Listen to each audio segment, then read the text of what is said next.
Hello, everybody, and welcome to the Sharpest College Football Podcast. That's it, guys. That was it for the regular season and conference championships. We are here for the first of three bowl previews. I'm joined, as always, by my co-host, Metrics, and a special guest. We'll introduce him in a second. But first, BuckMetrics, how are you doing tonight? I'm good. I don't know, have the bowl schedules been set yet? That took a little bit of time, didn't it? Yes, looking at the ACC specifically. Someone who also knows a lot about the bowl schedules, we're welcoming in Isaiah here. How are you doing? It's good to be back after pretty interesting football season. I know I was here for the Big Ten pod, and I thought the Big Ten it was a pretty packed football season if we're talking about not just the play, but the storylines that went all through the Big Ten. I had a lot of fun this season, even though my team wasn't very good. But yeah, the Big Ten season ending in a game in which people were wearing gray shirts with the word punt on them wasn't exactly how people saw it happening, but it's still very funny and very entertaining nonetheless. Yeah, so I think we're gonna obviously we're doing three bowl preview podcasts. We're gonna do the first couple today, but I think first we're gonna do a quick recap of what happened last week and why the state of Florida is giving money to Florida State to sue the college ESPN. Yeah, that's pretty fun. Let's get into that. Yeah, that we got a couple things to cover before that. So just over a little bit of the highlights from the last weekend. First two games here: Liberty beating New Mexico State 49-35, then SMU 26-14. Wanted to bring these up because it basically pointed out how just inept the committee was when it came to the G5 schools. New Mexico State, thankfully, because of that game against Auburn, at least they got some legitimacy based on that, so that bestows more legitimacy on what Liberty did to them and rightly got them the berth. The fact that SMU handled Tulane by 2 scores, even though SMU was without Preston Stone, and that game it didn't really ever seem too much in doubt. There were some moments there, but it wasn't like, oh my God. I put it this way, if I had Tulane and I was actually giving 4 points, I was never ever thinking that I was going to cash that ticket. Being on the other side of that was a little bit too easy. So the committee got it. Yeah, I know this is surprising. They got it especially wrong on these two. Yeah, I'm very happy about that. I know it's also now a topic of controversy now because we're talking about the Florida State thing in a second, but when asked about why they put Liberty in over SMU, people are like, I think it was Boo Corrigan just said, no, they just keep winning. They just keep winning. And that's the wrong thing to say. That is so tone deaf on so many levels, but funny still. But yeah, no, I'm very happy that Liberty, the deserving G5 school, is in according to all of our power ratings and metrics. What do you think about that, Isaiah? it's the only thing I think you ever ask is to show some kind of semblance of consistency. And I don't want to talk down on it. I thoroughly enjoyed watching all of those teams. Liberty, SMU, Tulane, New Mexico State. Like, that's the underrated college football. That, like, people who are only watching the SEC or only watching the Big Ten, like, you're missing out on great games on Tuesday and Wednesday nights. But I can't sit there and hear the committee chair tell me that we had to keep Florida State out because we have to put the best teams in, and then tell me, oh, we had to put Liberty in because they went perfect against their, what was it, 330th out of 350th strength of schedule. It's just, there's just so many things about those rankings that you can tear apart. Yeah. Yeah. And one other thing, too, just a little bit of a victory lap. In an offhanded way, you might remember when we were going over that game, I said the 55.5, I played it. It was an official model play. Proud of myself, I just dismissed it and said, that total is just ill-informed. The over was especially, what I want to say, rewarding in that one. Liberty almost cashed the over themselves. Yeah, they did. Jeez. This was, by halftime, it was clearly going to cover. It wasn't there yet, but it was just about to. It was like 28-28 at halftime. Yeah, it was not. Well, yeah, I was on that over, too, and I remember because I got a couple notifications from Action about the first couple scores, and I was like, all right, I'm done looking. Yep. All right, next game. Washington 34, Oregon 31. Boy, I'll just say this and we can come back to it. Just the committee got it right, ? Okay, whatever. I gotta say, maybe I'm a little sensitive to this because it's these national guys that are they're great reporters and they're just horrible at analysis. I heard some national pod and this guy was saying Dan Lanning is the best coach that were hired 2 years ago, like above DeBoer, above Elko. And I'm thinking, Elko took a T, it's not even close. I'm not saying Dan Lanning isn't a good coach. He'll probably be a really good coach, but the job that Elko did versus Dan Lanning took a team that basically wound up the year he took over losing in the Pac-12 title game, and he took them over to losing in the Pac-12 title game. Were they better on the field? Yeah, they looked like it in the big games. Now, okay, here's where he hasn't improved. He's avoided the Mario idiocy. The other hand of that, part of that is, this guy's 1-4 in rivalry games. It's not the Dan Lanning that I have a problem with. It's the rush to anoint him as the next whatever. I don't know. As proud of a program as Oregon is, I think you'd want to win the conference once before you take that kind of victory lap. This was interesting, and I do also want to do a little bit of a victory lap on this. I did not say to play this one, but I did say, if you like Washington, play a money line. Don't take them plus the points, because they have we're going to win this gene, and that came through. One thing I'll say about that is you make a good point about Dan Lanning. Dan Lanning took a program that was like 80% of the way there and got them to 95%. And to be fair, that's not diminishing an accomplishment in any way. There's a lot of guys who come in at 80% and take you down to 60%. Yes. That's not diminishing Dan Lanning at all. But at the same time, Elko took a program that was at 20%? Yeah. And got them up to being competitive. And again, you're basically a quarterback injury away from potentially being into a very winnable ACC championship game, right? I don't like Texas A&M. We've talked about how we all hate Texas A&M, and I'm sad. I'm like, but I like Mike Elko. Do we have to hate Texas A&M now? I don't. Or do we have to like them, or do we have to hate Mike Elko now? I don't know. I'm confused now, conflicting feelings. But this is the thing, right?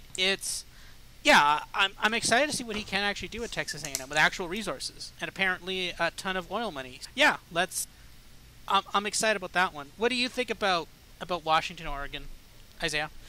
The first thing I have to say on this one is I had over 65.5.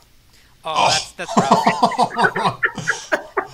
And I had just gotten out of Evanston after watching my basketball team get upset. I'm on the train platform with a friend, and they said the final score, and I said, and I turned to the next game. The interesting thing about this is everyone looked at this line, and they said there's no way Oregon can be a 9.5-point favorite, but the statistics and the analytics and everything, I felt backed up the line. And you know what? I think this is just one of those things where Washington just didn't care about what the analytics said. And it was like the first Washington-Oregon game, right, where it was a close game and either team could have won. But I felt looking through that game, I don't really think that I felt Oregon was going to win it at any point from what I looked at. You know what? The other thing too is I've been rooting for Penix. He used to be at IU. I felt I could always tell. I was like, this guy's got something in him. And when he left and he went to Washington, I was like, he's going to be somebody to watch. I'm a little disappointed that I don't think he's going to get the Heisman this year, not just because I bet on it, but it's cool to see him get this kind of opportunity. And boy, I know the Indiana fans have still kept him, but boy, that's got to be real sore to watch. Yeah, two things about that, or just one thing about that specifically. People kind of forget that at the end of his Indiana career, Penix was just a broken guy. He missed DeBoer, and he stunk, and he was just banged up all the time, and he was stuck in a horrible offense behind a horrible offensive line. And he was no cinch to even start his first year at Washington. It was pretty close between him and Dylan Morris coming in, and Morris was coming off a okay season. So it's really nice to see that, because I was a huge fan of his at Indiana. He was so fun to watch. Going back to your question about do we have to hate Mike Elko, here's the thing. At sometimes I'll look at Texas A&M and like what a great venue they have and the atmosphere for their home games. I think, you know what, maybe these guys get it. And then you talk to one of these guys, or you encounter one of these guys on Twitter, and it's nope, no. So we don't have to do anything. It'll present itself, or we're going to end up hating Mike Elko through no fault of his own. Yeah. All right, Michigan 26, Iowa 0. The only thing I want to mention here is Michigan got 12 first downs and only 213 total yards. And it's not like they lacked for opportunities because Iowa just gave them the ball back every single time. This is not really a red hot offense coming in, and last few pods I've said, look, JJ McCarthy's not really lighting it up, and he really didn't light it up again. We're going to do the big playoff bowls in part 3 of 3. But man, it's really hard for me to really have any confidence in, okay, JJ McCarthy's going to carry this thing if it gets to that. One thing I've got to say about this game, and I said this on our pod last week, was like, this spread total combination was like insane. How could it would basically be like Michigan scoring all the points, and somehow, they did it. They threaded the needle. They covered and under. I don't know how they did it. It's so insane. The margin of error was so small, and they did it. I don't even know. I am awestruck that how this happened. I didn't even think it was mathematically possible, but it was. Shout out to the books for absolutely nailing this game. I don't even know how they did it, but they did. So, if you watch enough games that involve the Iowa Hawkeyes, like I have, you look at the line and you say, that cannot be possible, and then you play it. For example, I was on Michigan to cover. I was on the under. I was on the Iowa to be shut out the first half, and I was on the Iowa team total under 6.5. So they all hit everything. And the crazy thing about it is, again, there was basically no point in that game where any of that was in doubt. There was like one point where Iowa got, I can't remember if it was a blocked punt or a bad punt or whatever it was, and they got the ball midfield, and I still did not think they would have any chance of scoring. And the thing about that game, too, that's why Brian Friends is gone. Because if you look at that game, I think it's true that, and it's worth talking about how Jim McCarthy has not looked as good. And there's probably a correlation between him not looking as good the past 4 games and the only teams Michigan have played with a pulse were the last 4 games. But I think the fact that this wasn't 47-0 with how many times Iowa punted and the defense was out there the entire time, that's just a legitimately – Phil Parker deserves every award they can possibly give you. The defense is unbelievable. If they had not even a good offense, if they had even a mediocre offense, that would have been a competitive game. Again, it's not to say that Michigan's lighting it up, but boy, I got to give some credit to that Iowa defense because, man, they are so good. And I just can't imagine how frustrated you got to be on a defense that good and know that there's just no chance of you doing anything other than a pretty good regular season. Yeah, I agree. You had to think after you placed those bets, you had to have been thinking like, okay, best case it's 3 or 4. There's no way I'm going to thread this needle, but you did. All right. Miami of Ohio 23, Toledo 14. I just bring this up because this is what Jason Candle does. He always has the best talent in the MAC, year in and year out, and here he is. Avion Smith has started 4 games now. Miami, Ohio was, I don't want to say left for dead, but it was like, okay, are they even going to make the title game? And then at that point, my thought was, okay, if they limp in, there's no way they're going to win. And they win by 9 points. I don't know. Jason Candle's another one of those just names that the lazy national writers throw in there. I saw his name was up for Indiana. I don't know if they interviewed him. I have a hard time thinking that a school that actually landed Cignetti actually included Candle in their mix. It doesn't make sense. It's almost 2 different processes. Okay, we have the smart people doing this and the dumb people doing this, and I don't know. Maybe just they told the dumb people talk to Jason Candle and don't even get back to us. Just pretend to talk to him. I will say that I think now I'm 0 for 3. I don't think I've ever cashed a bet in the MAC championship game, which is very weird. And it's just every year, just the unexpected dog wins this game, and I'm just like, now I didn't actually. I had Toledo as a teaser leg. I was like, oh, I'm going to tease them down to 1.5. That was a bad decision, apparently. So I'm done. I'm just never going to bet the MAC championship game again now, I guess. That's it. I can bet other MAC games. That's totally fine. Just not the MAC championship game. The betting gods are like, don't do this, Robert. Yeah, what's interesting, too, is somehow a coach that I'm pretty sure Isaiah feels the same way, a coach that we love in Lance Leipold is 0-2 in the MAC championship game. And he had clearly the better team both times. And it wasn't even close. Right, and Buffalo, right? Yeah. That's right, yeah. It just weird things happen in that one. I don't know. It's just like your peak. What was my favorite thing to do? It's wake up on a Tuesday and bet some action. And this is how it culminates. You can't. You want to look at this game and be like, boy, Toledo just stunk it up, but that's a good Toledo team. That's not a team that got there by accident. And Miami of Ohio just took that game. So I think that's really impressive. And I'm telling you, and I'm sure we'll get to it when we get to that bowl, but I guarantee you the lazy writers are going to go, Miami of Ohio backup quarterback. Yeah, they did it once, but can they do it again?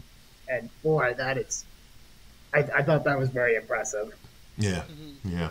And just a reminder too, you reminded me, Isaiah, I actually had Toledo in my top 25 going into that game too. So did I. Just a Jason Candle special is what we got to call it. Okay, last game. Boise Boat Race is a good UNLV team, 45-20. What does Andy Avalos? What is he thinking right now? Is it just, do I still get a bonus or for winning the conference? Remember, they fired him after a win. What a weird dynamic. I feel like what must you be like going through? You're like, oh, okay, we fired this guy, but then we won. It's his people, and I think we just had the assistant. What was it? Was the offensive coordinator or something? The defensive coordinator. The defensive coordinator, yeah. So it was his staff. Like, I don't understand. Is Envy Evelos okay? Do you want me back now, or I don't? It's so weird because this team is underperforming, and then a couple weeks later you win the Mountain West Championship game, and they're like, oh, I guess that fixed it. And you're like, but it was the same. I don't understand it. But it's so funny because I think I saw it online. Someone was like, oh, okay, so then this happened, but then this extremely unlikely series of events happened to allow them to even be in the mix for it, and then the BCS computers like them apparently for some unknown reason. I'm still not sure why they like them over San Jose State. No one will ever know. And then they win the Mountain West Championship game somehow. So I don't even. This is because I think weird. you were like you and I was on this too. We were both on Boise State's not going to win, Air Force is going to win or something. And then sure enough, like I think Boise was the favorite for a while, and apparently that was correct somehow. Like all of our closing line values on our futures just died somehow. Yeah, I took a small play on the UNLV money line. I didn't really research this game much. I just liked the storyline, so I wasn't that mad. Boise State, that's just, again an impressive performance, but I do feel like I just want to give a shout out to that UNLV team because I feel a lot of times when you get like these programs that have like this out of nowhere strong season, especially after struggling for like Kansas was the big thing when Leipold came in and they looked good. I feel like people have not talked about this UNLV team because what they've done this season is just really impressive from where that program has been. That kind of like what New Mexico State did last year, I think. Maybe the parallel. Excuse me. But even though it ended like this, that's just a really impressive run for that team this year. Yeah, it has to be mentioned that he was breaking in a new, aside from a whole new coaching staff, a new quarterback as well. I'm going to be very interested to see if their offensive coordinator, Brennan Marion, who really is, I think, the genesis of the whole thing. Good job by Barry Odom to hire him, but I think that Brendan Marion is really the thing that makes it go there. Going to be interested to see if he gets a G5 job in this round or maybe even a Power 5 offensive coordinator job. He's worked at some bigger programs. Be interesting to see how long he is for UNLV. All right, this last bullet point, we could spend multiple podcasts just on this, so I want to keep it brief. We'll go me and Isaiah, and then Robert's got a special slide. I'm just going to keep it very brief and say, look, if you objectively wanted to identify the four best or the four most deserving, we have to say it needs to be the four most deserving because the four best devalues the regular season, which is the gem of this sport, that the regular season matters. So it needs to be the four most deserving. And if you're going to do an exercise that it tries to identify either a four best or four most deserving, no person that understands this thing would invite any of the 13 people on that committee. That, I think, is the biggest crime. They don't have the intellectual horsepower as it relates to this subject matter to really ask bigger questions like what's our objective criteria, are we using the right metrics, et cetera, et cetera. And that's why we are where we are. I think the focus needs to be on let's actually if it's not going to be on who's pulling the strings or whatever, I don't know if that's what's at fault here or not, but we need to have actual people that can do this correctly, because these people are just a joke. To Isaiah's point, it's just, let's the rationale du jour. End of my sermon. You go ahead, Isaiah, if you have anything more on this one. Yeah, it's just, this is why, at least for me, when it comes to the postseason, I have loved March Madness so much more. And it's not just because there's more teams, so you're getting more parity, because you don't, like when they're seeding the NCAA tournament bracket, they're not just looking at a team and saying, you know what, they look a little bit better, so we're going to put them. Like, there are so many objective criteria, and yeah, maybe you don't like all the tricks. That's fair. That's a fair discussion. But I'm not putting a team in because I think they look better. And to my experience in basketball, if I was asked to be put on a committee to put teams in based on how they look, I would say, no, I can't do that. I'm a referee. I'm not here. I don't play. I don't like, that's not my experience. So I have a problem with 13 suits that have never played this game before, or if they haven't played it in 40 years, trying to sit here and tell me that some teams are just inherently better than others, and then lie about it. If he just came out and said, or if Boo Corrigan came out and just had said, look, we think that Florida State gets blown out in the first round and we want a good game, so we're going to put Alabama in. Okay, I disagree, but at least you're being honest with me. But if you're going to sit here and tell me that everything we looked at says you have to put Alabama in, but we haven't done that for the past 9 years. You put TCU in last year when I very strongly would have said there were better teams than TCU, but TCU deserved it. And you put them in, and they beat Michigan in the first round. Nobody gave TCU a chance to beat Michigan in the first round, and they put up 50-some points on one of the best defenses in college football. So it's just it devalues the regular season. It devalues the postseason, and I just feel sick for the Florida State people, because I don't care that first game was going to be probably a blowout, because we watch college football for the chance that it wasn't going to be a blowout. And the other thing, too, is I had Alabama people and I had other people say, if all the games count, then why didn't the SEC championship game count, right? Because you wanted Florida State in, but Alabama beat Georgia. And I'm like, but it did count, because that gave you the chance to get in if Florida State had lost. If you had lost to Georgia, you don't get in any circumstances. That's why that game counted. But the Texas one basically didn't, which you lost at home by 10 points. And then somehow Florida State without their quarterback, gets ranked ahead of Georgia, because I guess they're going to beat Georgia. Oh, wait, what's the spread for that game? So that's where I am. Hey, two things on that. I want to say this eye test stuff is such bull crap. Am I really to believe that all 13 of these people really have watched every snap of every team that they're evaluating? There's no freaking way. I don't want to hear about it. They're influenced by whatever highlight package that they're watching, and so on and so forth. It's just an excuse for bias. I want to correct you on one thing that you said, Isaiah. You said that nobody gave TCU a chance. I would say that the teams that gave TCU a heads up and said, hey, Michigan is checking out your hand signals, go ahead and change them. I think those people gave TCU a chance. Just a slight correction on that. My team was one of those teams that gave TCU the heads up. Yep. They had an inkling. Okay, Robert, here's your magical slide. Yeah. What can you say? This is literally... The thing is, this entire process is ridiculous. One, you guys say, okay, it's most deserving, and I'm fine with that, but that's never been defined. Nowhere have they ever said most deserving means best Power 5 champions with best records, because TCU got in last year. They didn't win their conference championship game. They just ignored that, apparently.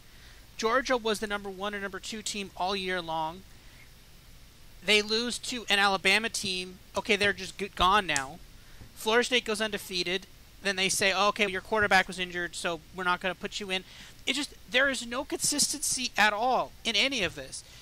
I think and the thing is, there's a couple things I want to say. One of the things is that people are saying, like, oh, okay. And the argument about Jordan Travis is somewhat convincing, because it's okay, yeah, they would not, because they have that clause in there that says you have to keep into account players available. And it's actually funny, because 2 weeks ago on my deeper dive, I basically outlined almost this exact scenario. Yeah. I just assumed Georgia was going to beat Bama, and then that was going to be between Oregon, Texas, and this. Now, things worked a little bit differently, but I even said then, I said it would be cleaner if Florida State had lost. They didn't, and they should have gotten a chance. But the problem is, and I love the one note from one of the sports books. They said that, oh yeah, Florida State is 14-point dogs to Georgia. Also, we'd have Georgia favored over all the other 4 teams in the playoff too. And I'm like, what is the point of all of this then? If I understand the point is that, okay, we're trying to do the most deserving, but a nebulous concept that has never quite been defined. Okay, cool. But there are so many problems with this system. My biggest issue is last week's rankings. Last week's rankings were apparently just nothing. They just were completely disregarded. You have Ohio State as 6, and ahead of Texas and ahead of Alabama.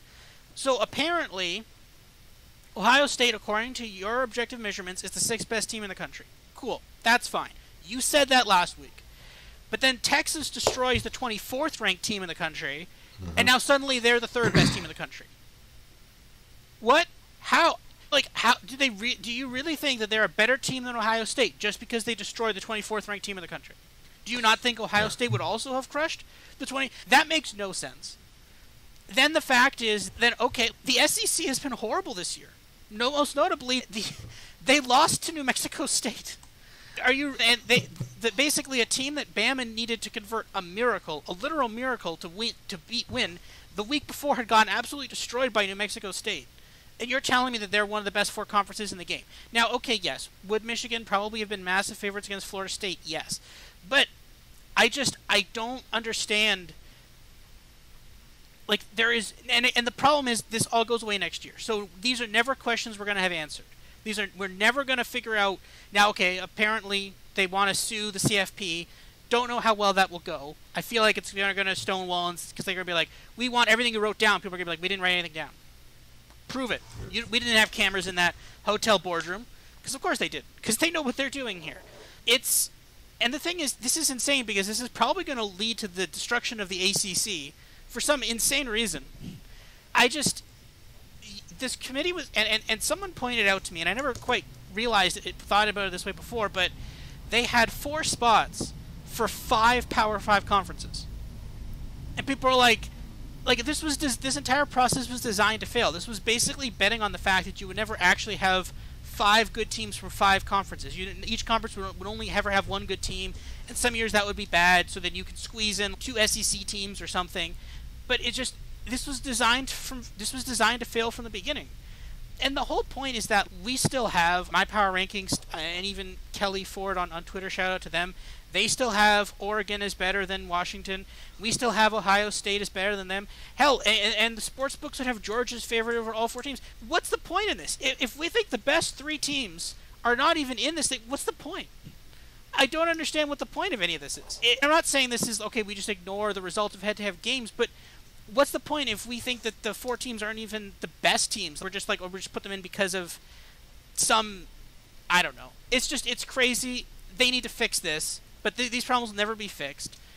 And the thing is, the CFP rankings are literally just, like, when you think about it, and this is the best part, I'm calling this now, and we'll be here a year from now, and then I will definitely do a victory lap on this.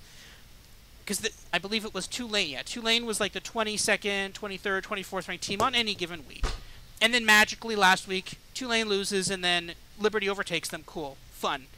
But next year, they're going to be tasked with picking, next year, the highest ranked G5 conference winner is going to get into the college football playoff. And I suspect that magically, suddenly, they are now going to be very close to the 12th ranked team. Because these rankings mean nothing. These rankings are eye test things used to justify the top 4 rankings, because you can even clearly see it.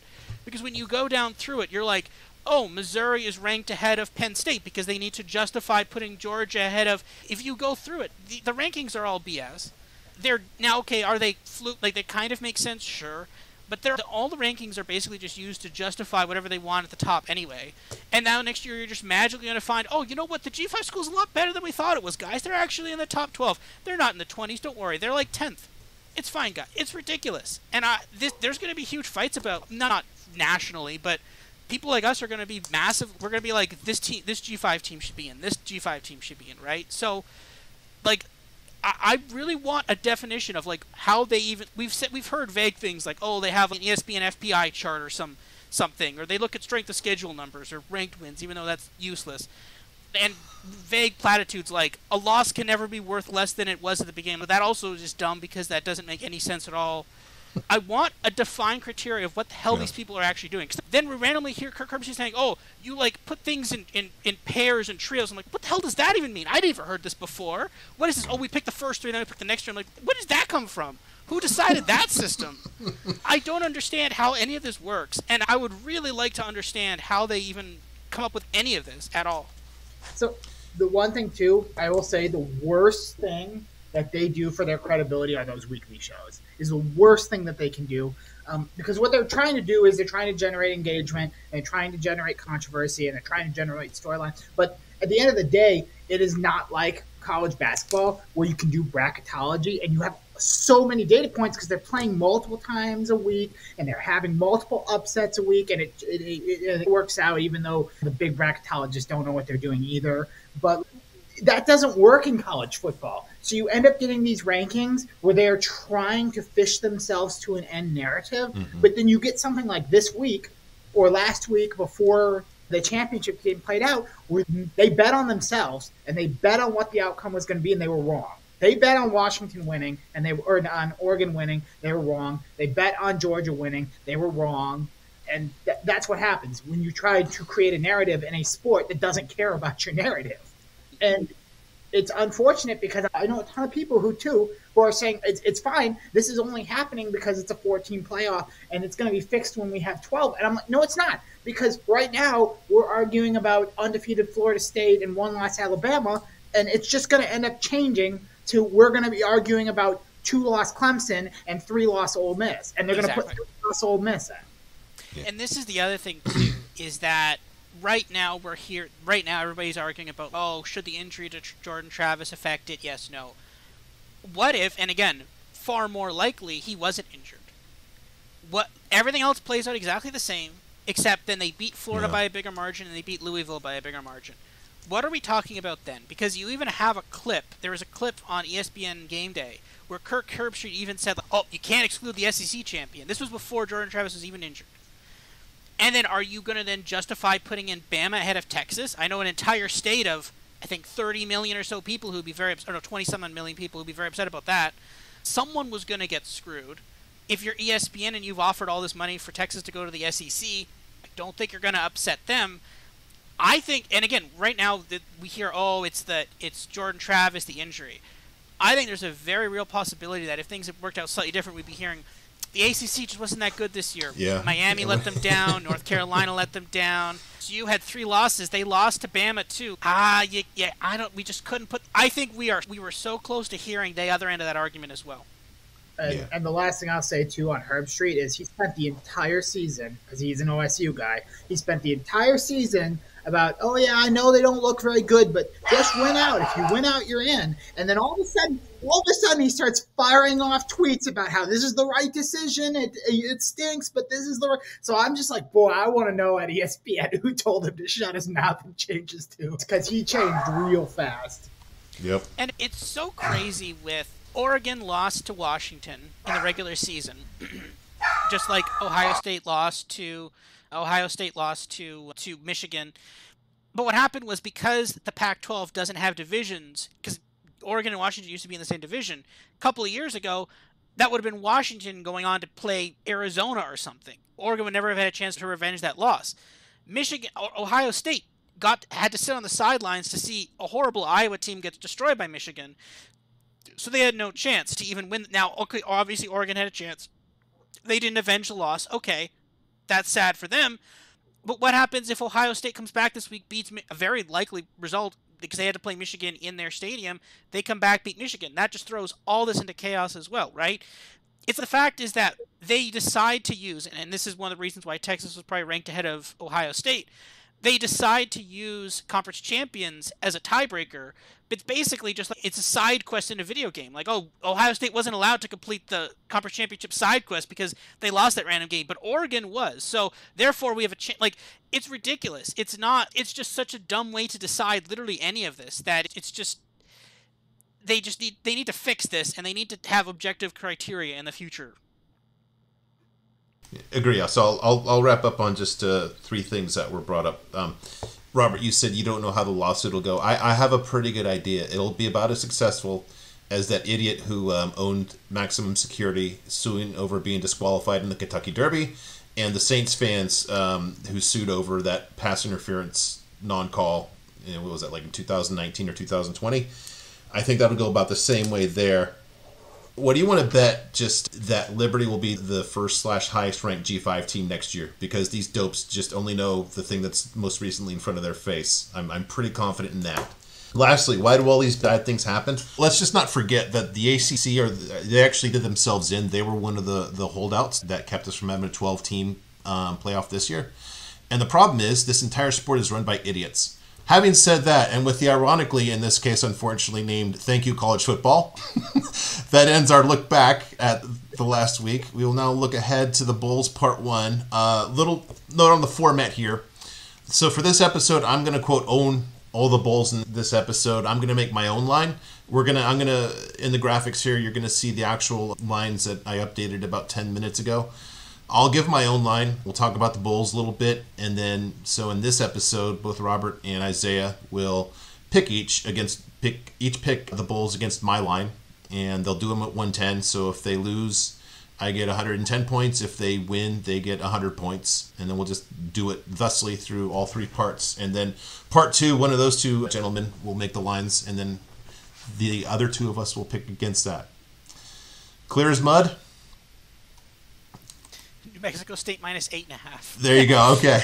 Don't go out of order here. And we're going to go long form with the full bowl names as much as I was able to find on ESPN. Okay. The Myrtle Beach Bowl.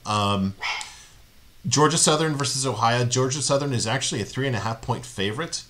Just to go over this one real quick. Ohio. Is Curtis Work, is he out for this one? I'm having a hard time figuring this line. I don't know if I'm just too smart for the room on this one. Quarterback? Yeah, okay. He's in the portal. The Ohio quarterback? He's like a Ohio legacy legend. This doesn't make sense. You could have an entire show about what's happening with the portal right now. Nothing makes sense. I think he just got another degree, so he gets to transfer again for free. Maybe they're swapping with OSU. Kyle McCord's going to go to Ohio, and he's going to go to OSU. Yeah, fair. All right, a lot of these are just tough because of so many quarterbacks are in the portal. I'm going to make this one a pick. I got that wrong, by the way. That's, what the heck? Yeah, these numbers are wrong here for Georgia Southern, by the way. That's got to be for a much better team than them. Yeah, there's no way they're 9.9. Anyways, I'm going to have this one as just a pick 'em. I don't know. What are Robert, any thoughts on this? Or if you don't know enough, you just want to just make a pick against just a pick 'em line? I'll take Georgia Southern. I don't like Georgia Southern, but I also like Ohio less. So, yeah, I'll take Georgia Southern. All right, Isaiah? Yeah, I do Ohio. They had a good season. I think they were underrated, but I don't think I can trust them without a quarterback here. Without know what I'm like. Georgia Southern's defense is not great, but I'm gonna go with Georgia Southern on this one too. All right, yeah, and just since I put the wrong numbers on the graphic.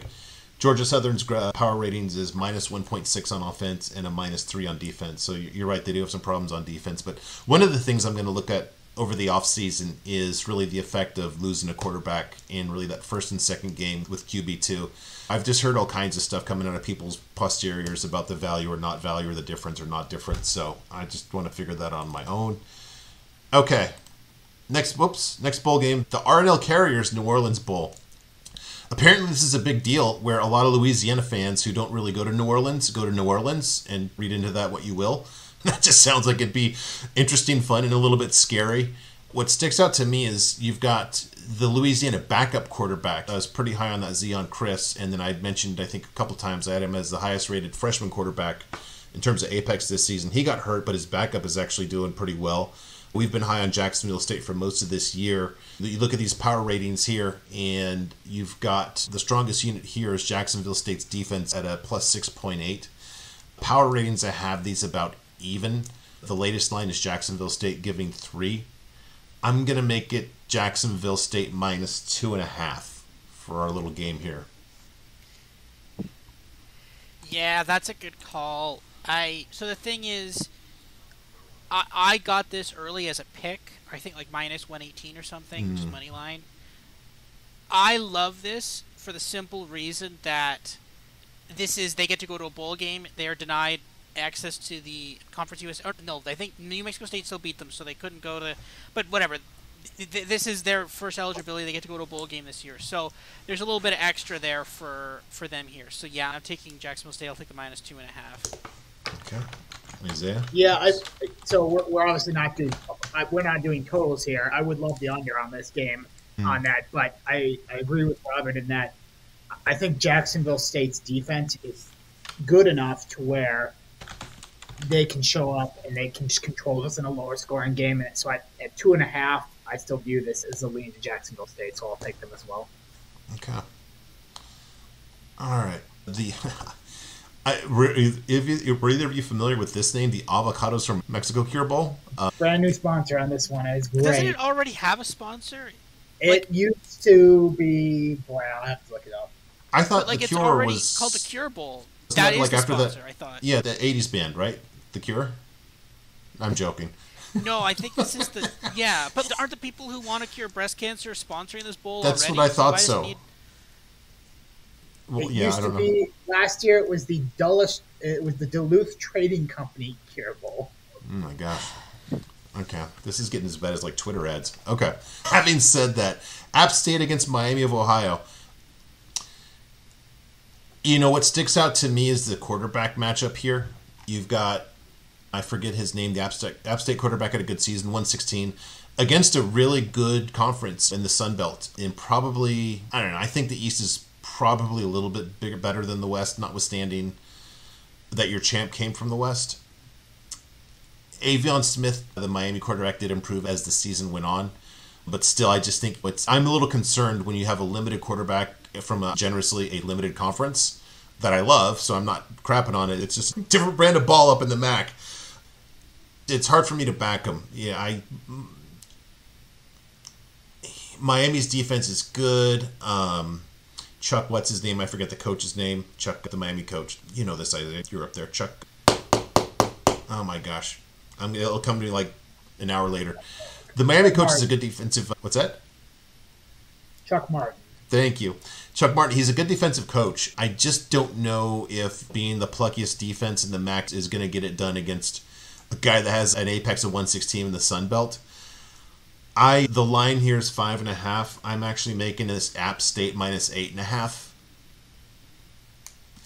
So let's mix it up here. So does that entice you to take Miami here, Isaiah? I think the thing I love about this game, and I'm definitely going to watch this game, is that it's two teams that people, for some reason, they both forget about, but then they show up on the schedule and say, wait a minute, why are we playing them? You don't want to play these teams. And I think I'm going to take the points with Miami of Ohio on this one. I like the continuous improvement that the backup quarterback has shown. I think this is going to be a really good game. I'm excited to see this one. I'll go with Miami of Ohio on this one. This is one where it's just God. You're just like, the numbers say App State, and App State. Your numbers say App State, buddy. Your numbers. Yeah, I know. My numbers say App State, but at the same time, like last year, this was a team that randomly kept it close in the hometown. Because I remember losing money on Miami of Ohio last year. And yeah, they kept it close against UAB in the hometown Lenders Bahamas Bowl, which I'm assuming doesn't exist anymore, or it's called something else now. But yeah, you worry they're going to randomly do something in this game, and then that's the problem. Yeah, I don't know. So I'm gonna have to. As much as I hate it, I don't know. Fine, I'll go with my model. I trust my model. Let's go App State here, but there's no small buys here. But yeah, I'll take a small play on them. But in real life, I'm going to take a small bite on App State, but yeah, here I'll just say whatever, App State. Did I misspell Robert, avocados? to answer your question, due to renovations in the Bahamas, the game's actually playing in Charlotte, and it is the famous Toastery Bowl this year. That's right. Yes, that's in part one here coming up. Yeah. Is there a problem with the logo, or did I misspell avocados? I buy avocados like every week. I was pretty sure it's OES. Is the logo wrong, or am I wrong? Nope, I believe that's. I don't think there's an E in it. No, there's no E in it. There's definitely no E in it in Spanish. All right, I'm gonna Spanish. Okay, thank you. Good point. Well done. All right, the New Mexico Bowl. Our beloved Aggies are making a. I don't even know if they're. I don't know. Are they in Albuquerque? Or are they in? I think they're in Las Cruces. Actually, I think Albuquerque is where New Mexico is. Yeah, the New Mexico State's in Las Cruces. All right, so this is like USC playing in the Rose Bowl at your rival's home field, and also New Mexico State favored by 3 over Fresno State, which was, I don't know, really good until they weren't, I guess is how I described their season. Mikey Keene was actually doing well until he wasn't. Interesting here, your spread in the QB Apex, you've got a difference of of over 30 points. You've got a difference on offense of, what is that?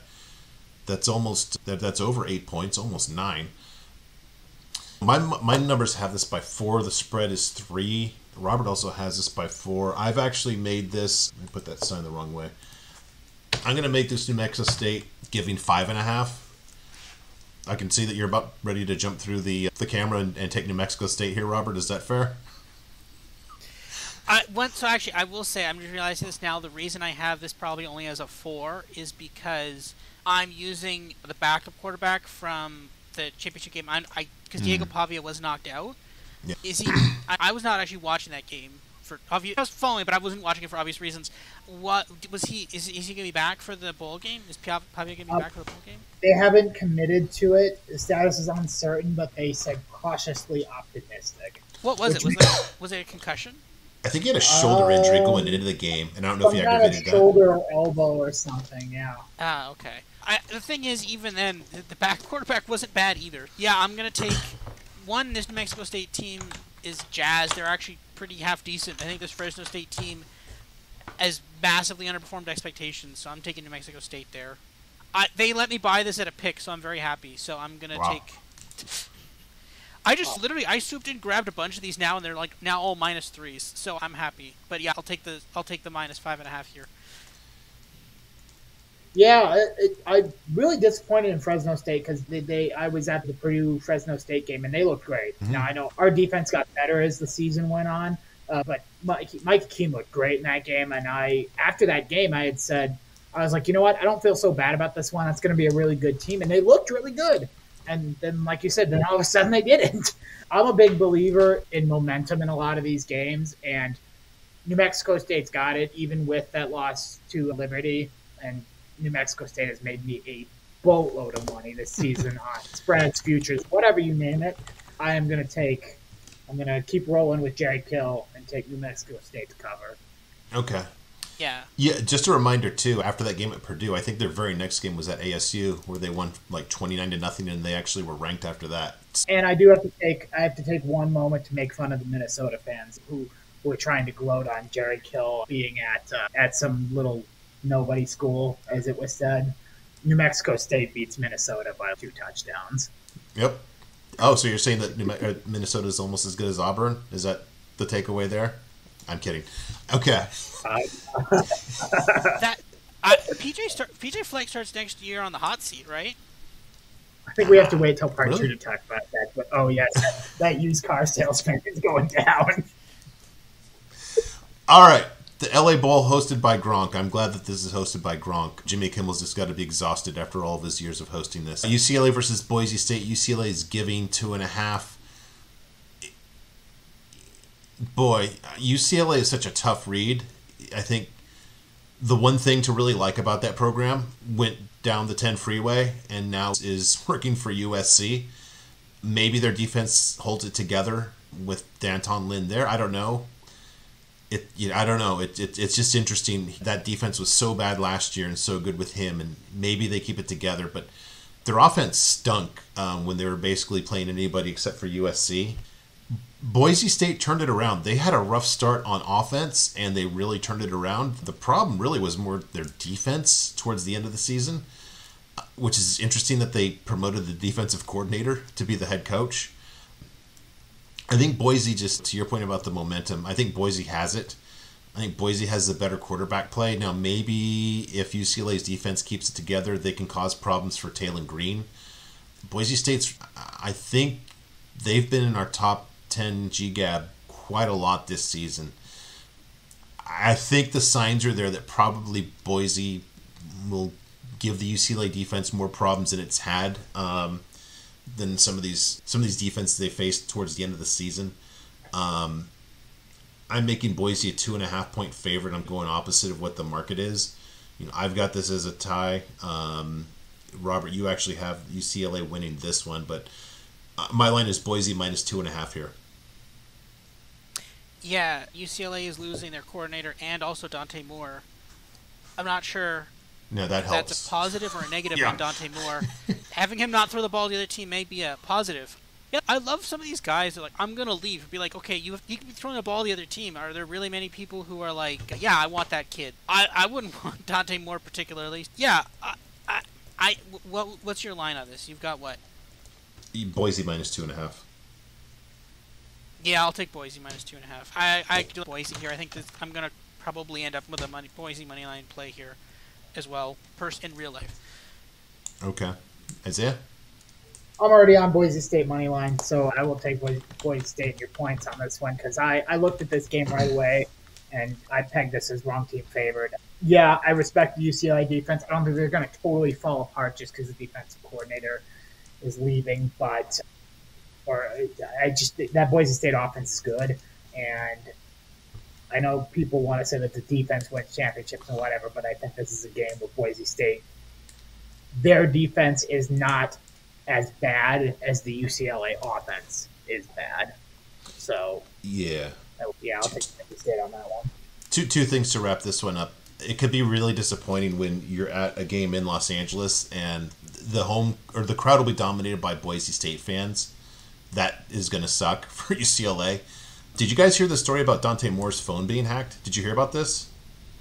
No. Yeah, somebody hacked it, and they opened up his browser, and I guess like his favorite porn site was just highly rated recruits throwing the ball to the other team. I don't know. That was just bad joke.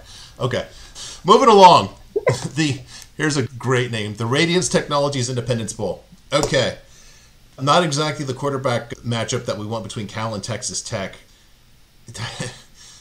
Texas QB with an apex of 56, which is below what we're now going to call the Mendoza line. Fernando Mendoza with a brilliant QB apex of 75 after a pretty good game against UCLA.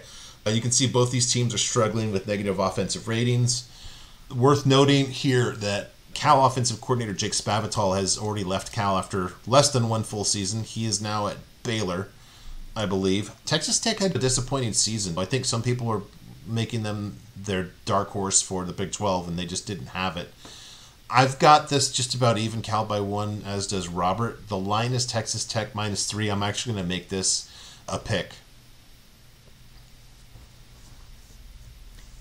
I'm taking Cal here. They foolishly gave me Cal plus 3.5. Took that already. That money line. So I feel happy about this game already. So yeah, give me Cal. I'll take Cal pick. I think you said pick or -1. Yeah. Can I just ask where we're supposed to get 57 points from in this game? That's a good point, actually. I'm going to go on. I don't have it yet, but I'm going to get the under as soon as we're done recording. Yeah, forget Mendoza's line. That's the Ferenz line that he's below. It's so bad. I'm going to go with Cal just because I'm going to be in the ground before I bet on a quarterback with a 56 apex. Yeah, I'll say this. I hope this one's on by itself, or else there'll not be a lot of eyes on this one. I'll just say that. There's something to be said in the Pac-12 swan song, though, that Cal is going bowling. True. Yeah. Yeah, that was, I think, a fitting end of the Pac-12. A 9-point underdog winning outright. That's something about that. But, hey, look on the bright side. They only got one fewer win than Lincoln Riley. Oh, sorry, ouch. Buck. No, that's okay. That's fair. We deserved it. We stunk. They almost beat us, too. We're like 2-point conversion away. Okay, Western Kentucky against Old Dominion in another one. Oh, this was the Bahamas Bowl last year. I don't even know what a Famous Toastery is. I guess it's a restaurant, I'm presuming. Okay, so here's the thing. As a Canadian, these are all really confusing to me. I just assumed you guys knew what all these things were. I'm like, I've never heard of this before. No, a lot of these I don't know. I just looked it up. It's a breakfast chain that's located around Charlotte, so it doesn't even seem like it's national. They're national now in prominence. Western Kentucky, a really disappointing season. You and I, Robert, were convinced that they were just going to take Conference USA and just using Liberty or New Mexico State as a sacrificial lamb in the conference title game. They just never got it together. I guess the new offensive coordinator never really got things going there. Old Dominion, I'm still not sure what to make of this team. We've actually seen them in the top 10 for a couple of the defensive metrics from time to time this season. It's just a little weird when the whole rebuild was supposed to be on the offensive side of the ball, and they did improve, but it's still the weak point of the team. Old Dominion is favored here. I've got these power ratings about the same. I've got this 1-point game. Robert, you've got this a little more than that. There's just a lot of red flags in here, and there's not a lot of positive signals, so I'm just going to default to the market and just use Old Dominion minus 2.5. Yeah, this is yet another game that they let me buy at a pick. Jesus. Sunday night, I just went in and just crushed them. The closing line value on your account after both. They're gonna ban me. They're like, yeah. He got insane closing line values. This guy randomly signs in on a Sunday night and just destroys the market. Yeah, give me Old Dominion. I'll like them by a touchdown. I'll take them. Okay. Isaiah? Yeah, so my favorite thing about Old Dominion, they're my every other year team, and I say every other year because every other year I make a boatload on betting for them to upset Virginia Tech outright, and every other year they do it. Mm-hmm. This was a not every other year because they are playing at Virginia Tech. However, I will take Old Dominion to win and cover here. Okay, got it. And next year, I will take them to beat Virginia Tech. Yeah, exactly. All right, UTSA versus Marshall. UTSA, their season, they started a little slower. I was skeptical about their offensive coordinator. You can see from their quarterback apex, Frank Harris was much better than that the last 2 years. I think the jury's still out on their third offensive coordinator in 3 years here. Having said that, Marshall... The timing was very fortunate when I just said, what the hell is going on with Marshall? This team seems like a total fraud. The numbers don't make sense, and they really imploded since then. I think they started 5-1, and they ended up at 6-6. I just can't buy Marshall. I think that UTSA still has some of the DNA and bones of a really good program. They did win Conference USA last 2 seasons. They made a good accounting for themselves in moving supposedly up to the American, although... up for debate whether that's better than some of these other conferences here. The market has UTSA minus 9.5. I still think Marshall's fraudulent. I'm going to make this one UTSA giving 12.5.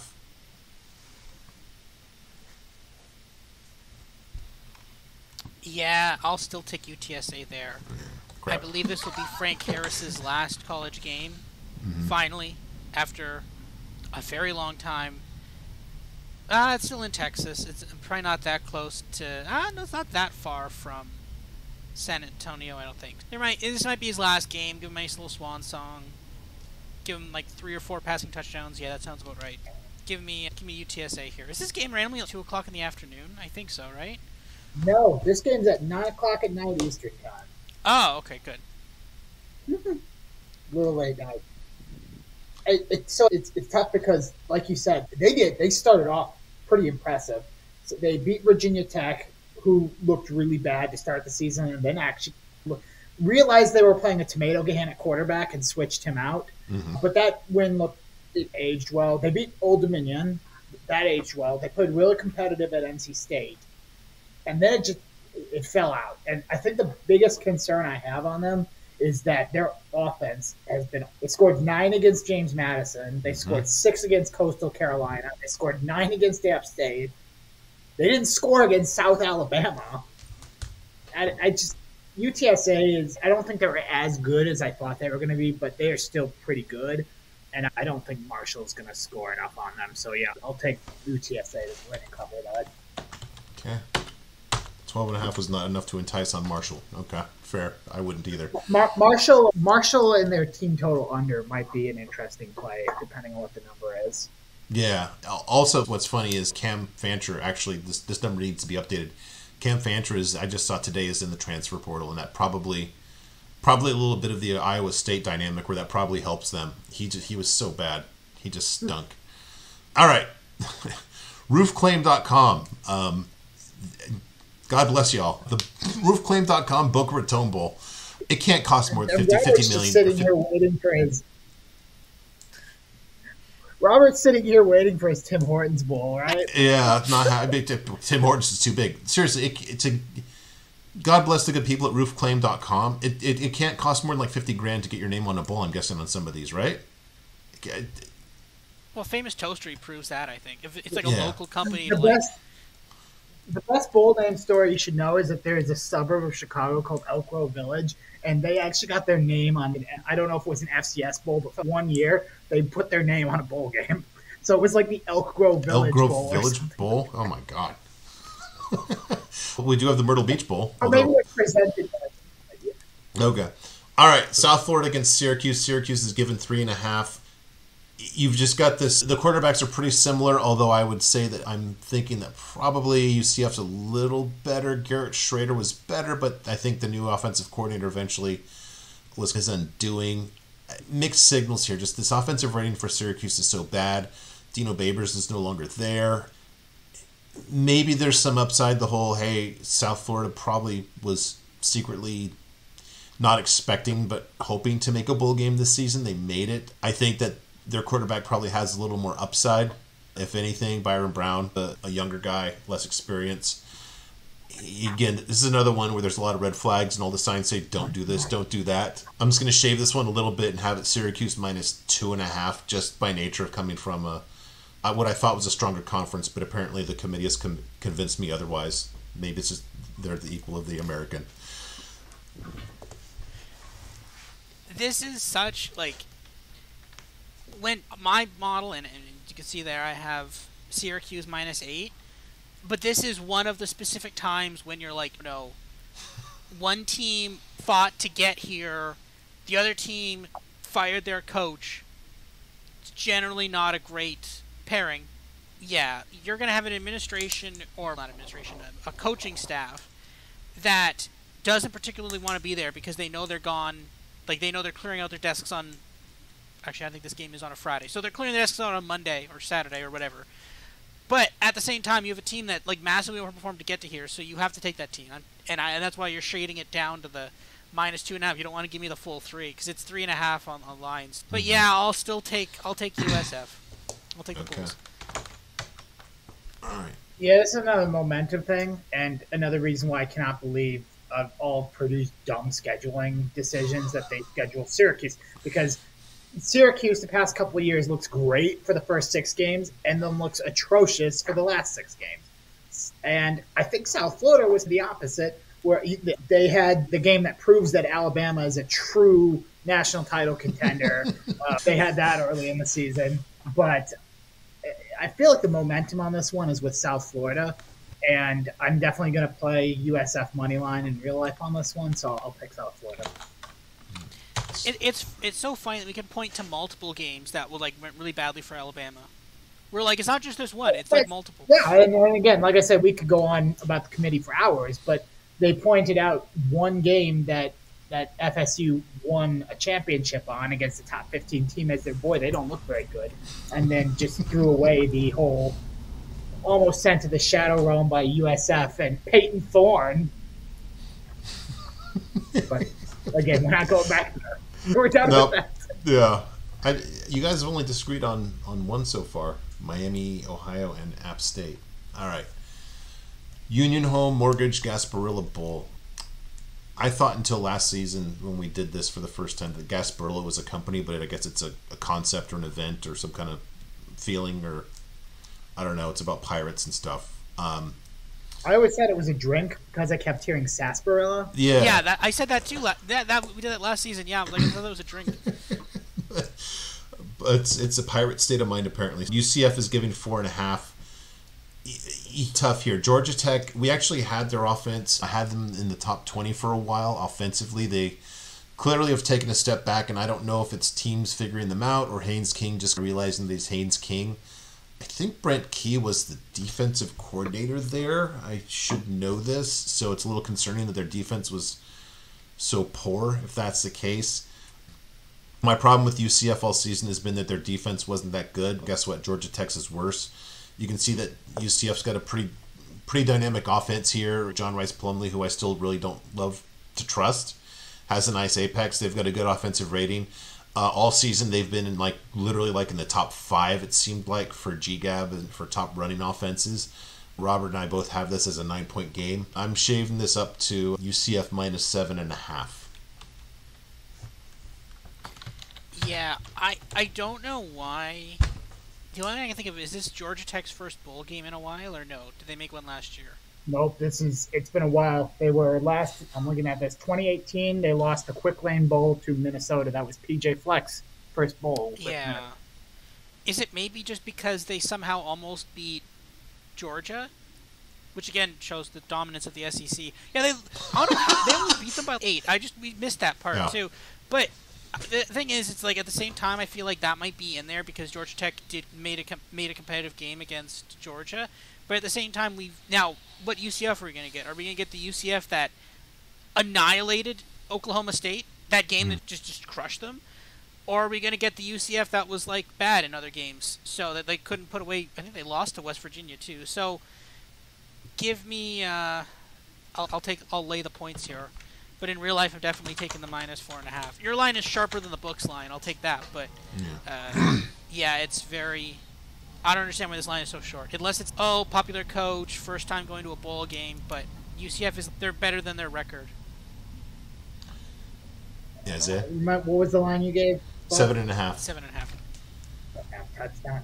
Yeah, I think the way I look at this is these are both two teams with the potential to upset somebody on a given day. But when I look at Georgia Tech, I see more of a, oh man, they almost beat Georgia. Oh man, they almost beat. And then I look at UCF and I go, there's more, they actually beat. And yeah, they had a couple stinkers. But I remember one of the most confident wrong team favors I had was that upset of Oklahoma State. I saw that coming from a mile away. I think if you're giving me a touchdown, I'll lay the points for UCF because I think the chances of a UCF stinker in a bowl game are probably a little bit less likely than Georgia Tech putting up a crazy performance. And if Georgia Tech wins or covers, it's probably some low-scoring, plotting kind of game. Yeah, that's a good point. 4.5, just 4.5. Yeah, I'm certainly going to play that. That's. Yeah. Okay. I don't know what that line is saying. Yeah. Maybe a little bit of that see bias. Maybe it's just 2 6 and 6 teams. It's just that simple. But yeah, I don't know. I don't know. Georgia Tech's not an easy team to figure out. I'll say that. Just under the new guy Key, they've just made a habit of winning some games they shouldn't and losing some real stinkers too. All right, the Camellia Bowl. There's apparently 3 bowl games in a row, all in the state of Alabama. This is one of them. Arkansas State against Northern Illinois. Arkansas State's down to 1-point favorite. Northern Illinois, my model has said to bet them a lot this year, and then you watch them, and it's oh my God, what did I do? And somehow they cover more often than not. I don't know how that it's just a weird dynamic. The other thing is, they were top 10 for almost the entire season in passing defense, which is comforting considering that you've got Jalen Rayner and his awesome stats here. I'm guessing that I'm still having this as a comfortable Northern Illinois play, given basically this horrible defensive rating. If you watch Northern Illinois, I don't look at their offense and say, oh my gosh, this is an awesome team. But this is really the key matchup here according to my model. So I've got them by 8, and Robert, you've got them by 8. I'm actually going to make this Northern Illinois minus 5.5.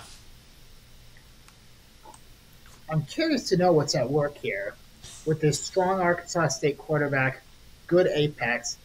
but a very otherwise mediocre looking offense. Yeah, that's a good point. I don't know. Just Butch Jones. That's the answer. Butch Jones. I shouldn't have said it's a question. I think that might be the answer. Yeah. Well, I guess I'll go on this one. Yeah, this is the first of a couple bowl games that I'm not legally allowed to bet in the state of Illinois.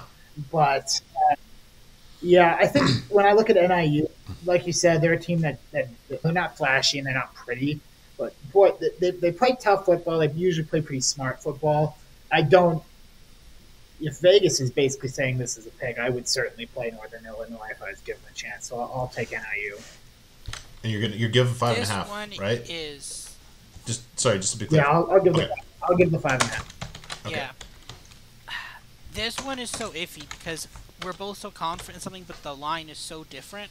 Mm-hmm. Maybe this is like full fade of the MAC. Maybe this is we gotta be missing something in this game. I don't know if they're fading the MAC or they're just really playing in on that quarterback angle and say, hey, this is a postseason game. This is a game where he just comes in and wins the game for them. I don't know. It's weird. I'm not comfortable being this far off of a line. And I will say that I've bet Northern Illinois a couple times, and I've also not felt good during that either. Yeah. It's really an experience. You're just like, you watch 5 minutes and you're like, oh my god, what have I done? And sometimes you win, and sometimes you're like, you just feel horrible. You're like, yeah, this was the worst decision ever. It's basically betting Ball State, but you have a better chance of winning. Yeah, basically. I don't like usually when we're this far off market, we're usually seeing something. So give me a Northern Illinois here. Ball State. Give me Northern Illinois here. Okay. You want Northern Illinois, even though the line's off? Yeah, I'll take the -5.5. Okay. There's got to be something that's. Yeah, I go in between when the numbers are off because I either go that the model's absolutely picking up on something, or I go, oh man, there's something in there that's just not. But I'm with you on this one. Again, I think if Arkansas State has a good performance, probably that quarterback going off. Yeah, I think you make a good point though about great quarterback until the offensive rating is it's just really weird. That tells me that he must be really good and he's surrounded by absolutely nothing. Yeah. It also sounds like probably a great coach. Yeah, I bet just doing some metrics or scouting by metrics probably will be under a little bit of pressure too because I'm just thinking this sounds like an offensive line that stinks. So when he gets rid of the ball, he does great things, but that's probably the problem. I don't suppose Cliff Kingsbury is anywhere near this game to explain why nothing makes sense. No. Oops. Okay. The Birmingham Bowl, second of these Alabama Bowls here. Troy -7 versus Duke. We're missing a sponsorship on this one. This is actually the 76 Birmingham Bowl. Oh, sorry. Okay, my fault. You gotta give them their due. I blame ESPN since I just went whatever they had as the name when I put this together. Part 2 will be more complete. Wait, this is 70. What is 76? Are they like a? I think it's a gas company. Yeah. It's a gas. Yeah, Yeah. I've definitely gone to it. It's owned by Phillips. Do all like American gas stations have to have 7 in front of them? 7-Eleven, 76. 7 Exxon? No. All right. So Troy is giving 7 here, minus skill total of 44.5. That 7 is in line with my projected total. You've actually got Troy about a little bit more here. The thing is, we have no more Mike Elko at Duke. We also have no more Riley Leonard at Duke now that he was coming back. I don't know. Usually I've learned to get past the coaching changes, but this one just really makes me shudder, especially considering how good Troy's got a good defense and they won pretty clearly the best G5 conference. And I think when you're talking about a team that actually knows how to win a championship, there's a lot to be said there. There's a doubling up in the apex between the quarterbacks of Troy and Duke. God bless this kid Loftus or whatever his name is, but I think that's a really bad recipe here. You have this number specifically, the low apex against a really good defense and a really good defensive coach in John Summerall. The market is Troy -7. I'm actually making this 10.5. If you want Troy, you're giving a field goal and a half more than the market. Yeah, give me Troy here for the simple reason that although we're talking about and we're talking a lot about Mike Elko and Garrett Riley, or no, sorry, No, what's his Riley name? Leonard. I keep forgetting his name. Leonard. Riley Leonard. I can't remember his name. I worry that if you're Mike Elko, you're going to start filling out your Texas A&M staff, and how many of those are going to be Duke people, and how many of those Duke people are going to kick around to play a doomed bowl game, basically. And also, okay, yeah, we saw the quarterback go into, we saw Leonard Riley go into the portal. How many? What about their offensive linemen? What about the defensive linemen? Right? I think you're going to start seeing a lot of those guys go into the portal, because this is how this has been going now. It's coach leaves, then look, the quarterback leaves, and then look, this other player leaves, and then this guy leaves, and I think you're going to start seeing an exodus to Texas A&M. So, give me Troy is actually not bad. I'll take Troy here. Okay. Isaiah? I think Troy's a very good team, and I think I don't know how many people watch a lot of the G5 games that we do, but that's an excellent team. I think the one thing I am interested in is that Duke's backup, assuming what's his name, Grayson Loftus, is that his name? Yeah. Loftus, yeah. Loftus, that's it. He hasn't looked terrible. Now, he hasn't played very good defenses, but I will say that going on the road to a perpetually overrated UNC team, but a still decent UNC team, and putting up 45 as a backup is not a bad day. And I think the portal issues, that's a legitimate concern. But I've also been noticing as I've been watching, like when some of these coaches, when they leave, a lot of these things happen quickly. Just guys, this mass exodus to the portal. For the most part, don't feel like I've seen that. So I think you're giving me 10.5 here. Yeah. I'll take the points with Duke on this one. Okay. The one situation that you described, Robert, as you were describing it, it sounded like basically Lincoln Riley when he went to USC, and Oklahoma actually they beat Oregon. Heads up on that one too. I think, and that's not it's not an insult to Troy, because again, they're really good. I get different vibes from this one than I did last year with Purdue. Once Braum said he was gone, and everybody, again, it was a mass exit. Everybody left immediately, and so we knew it was going to be a budget thing. But I don't get that total sense yet. Maybe it gets there. Maybe I regret this. But yeah, I'll take 10.5 with Duke. Okay. Also, actually, I remember that now. Also, Oregon had the same thing, too. That's right. Yeah, that's right. Yeah, that's right. That's right. That was the Portal Bowl, the Exodus Bowl. Yeah, that is a fair point, though. But I think, was Venables the coach at that point, or was he still? No, it was right? Brian Odom, who actually later, he's at USC now. He just hung out for a little bit to do the interim coaching. I'm curious. I have no recollection about who did the interim coaching for Oregon. I'll have to look that up. That'll be interesting. Like nobody, based on the result. Fair. They got the guy that's closest to Mario then, right? Okay, this guy does nothing. Here, you do nothing then. Okay, let me go to the screen here. Okay, James Madison against Air Force. James Madison giving 3. Oddly, the thing that sticks out to me the most is this number here, the 89 apex for Air Force. Usually Air Force quarterbacks have outsized, ridiculously high apexes because they throw 6 times a game for 30 yards an attempt. The fact that there's such a mismatch here, the fact that basically JMU actually has the better defense in here, and that Air Force has a negative offensive rating. My model has this by 7. You've got this by 11. The market is 3. I'm actually making this 9.5.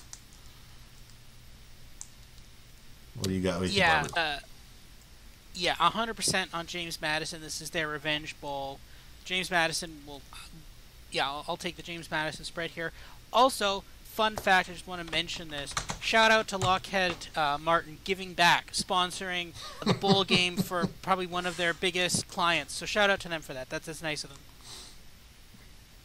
In general, I have a rule where I don't lay double-digit spreads against service academies, but I'm with you and Robert on this one. I think this is a James Madison. This is a prove-it moment.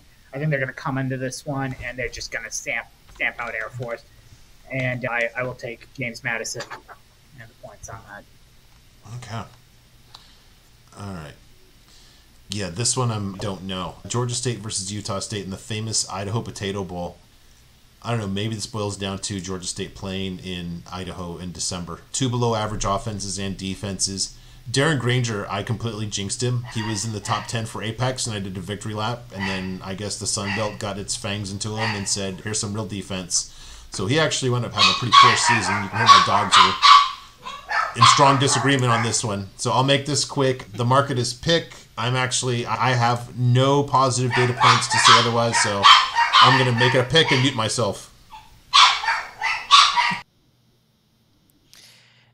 There, okay. Yeah, give me Utah State here. I think they're better.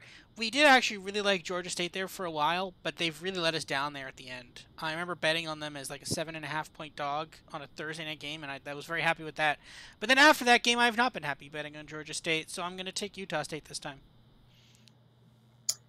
The best thing about this game is the winning coach gets a Gatorade cooler of French fries dumped on them. It's just a truly American tradition. Where is this? Is this game played in Idaho or not? Yeah, in Boise. Okay. Yep. Oh, on the blue field. On the blue field, yeah. On the blue field. But I'm with you. I think when I look at the numbers on this one, I'm just concerned that, again, these are two mediocre teams. I like the under on this one, 63. That's a big number. But I don't like that defense rating for Georgia State and how they finished out, so I'll take Utah State. I also just underrated parts of this as well. Utah, relatively close to Idaho. Georgia, not close to Idaho. So you're like, okay, kids, we're getting to a bowl game. Oh, which bowl game? Do we get to go to somewhere warm like the Bahamas or Hawaii? You're like, no, we're going to go to Idaho to play a team from Utah. It's not a great mix. So yeah, this is just more on Utah there. Yeah, I'm curious, you would know this, Isaiah. Does the Sun Belt usually go to this bowl, or is this like one of those things that fell apart as everything fell apart? I believe it is, but I can look it up right now. Oh my gosh. Why would they agree to do that? There's so many bowls like in Louisiana and Alabama. I'm looking up the time. Actually, nope. It is not a Sun Belt bowl. It is traditionally Mountain West and MAC. Oh, but did James Madison screw it up so they had to do... Yeah, James Madison messed it up, yep. Yeah. Okay, that makes sense. All right, both of you on Utah State. Here's the other Alabama Bowl. 68 Ventures. I don't know if that's a private equity fund or what, and they got the whole name of the bowl. A couple of 6 and 6 company. Jesus. Come on. Okay. How about just make good returns? You don't need to advertise, guys. I think so. Is that on the Gulf? Is there like a military? There's like some kind of... Yes, it is.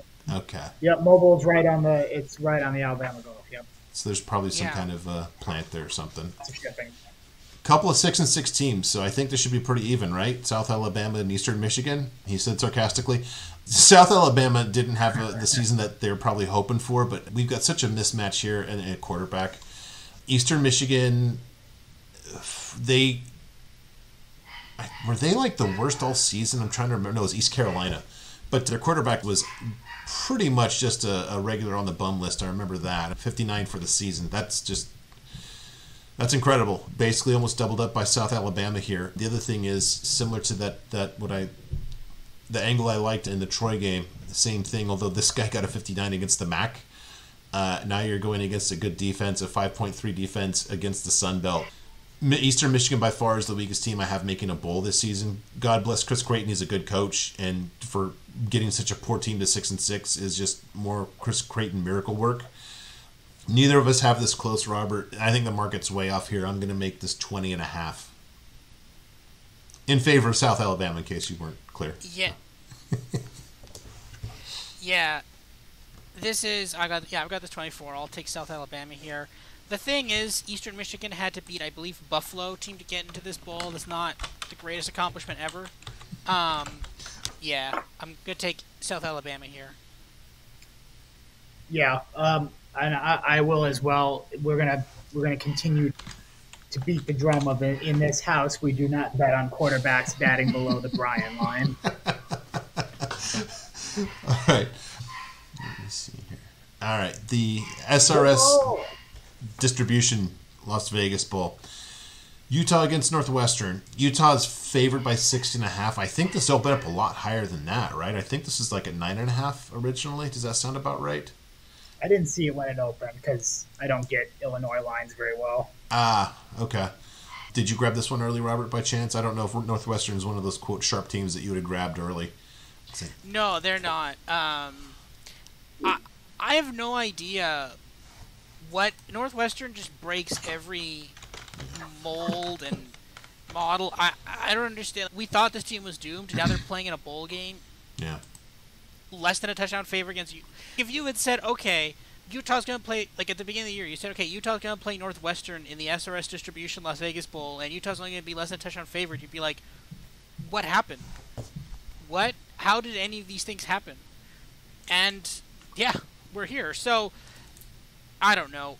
I don't hate Utah here, I think, but at the same time, Northwestern's on this kind of, like, magical run, and it's like, they seem to be overperforming the model. I don't love this game. I'm just probably not going to touch this, I don't think. I don't know. Maybe, if I'm betting anything, it's Utah, but yeah. I don't know.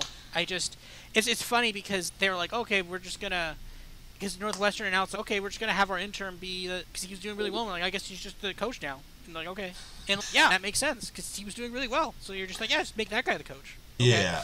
So I do want to point out Bryson Barnes is in the portal, so this Apex is for the guy who apparently was able to beat Colorado by 6 points. This did open at 9.5. I'm actually going to make this one 3.5. I've got this close. You've actually got this Utah by more, but yeah. So if you're giving 3.5, I guess you're going to be with Utah. Then did I understand that correctly, or did I? No, but I do have Luke Botteri. Is that that was the quarterback? I think so, yeah. Against Colorado. I don't know. I want to bet on Northwestern magical season, so yeah, give me the 3.5. I'll take the 3.5 with Northwestern. Okay. Maybe I'm just gonna read. I was hoping Robert would let me go first on this one. Oh, go ahead. No, that's okay. There's two things at play here. The first one is Northwestern magical season. I think a lot of people are burying the lead on just how magical this season is. Their win total was 2.5. Mm-hmm. 2.5. They didn't just outperform expectations. They absolutely blew them out of the water. And it's not like they got lucky. They've looked pretty good doing it. The other thing that's at play here is you don't bet against Kyle Whittingham in bowl games. Like, you just don't do it. But I go back again to, oh my God, my cat's trying to eat the Christmas tree. It's fake, by the way. I go back to the momentum thing again. I don't feel it with Utah here, and I'm a Utah fan, so that hurts me. I'm going to take Northwestern plus 3.5, and again, I can't bet it legally, but I will actually take Northwestern to win this game outright.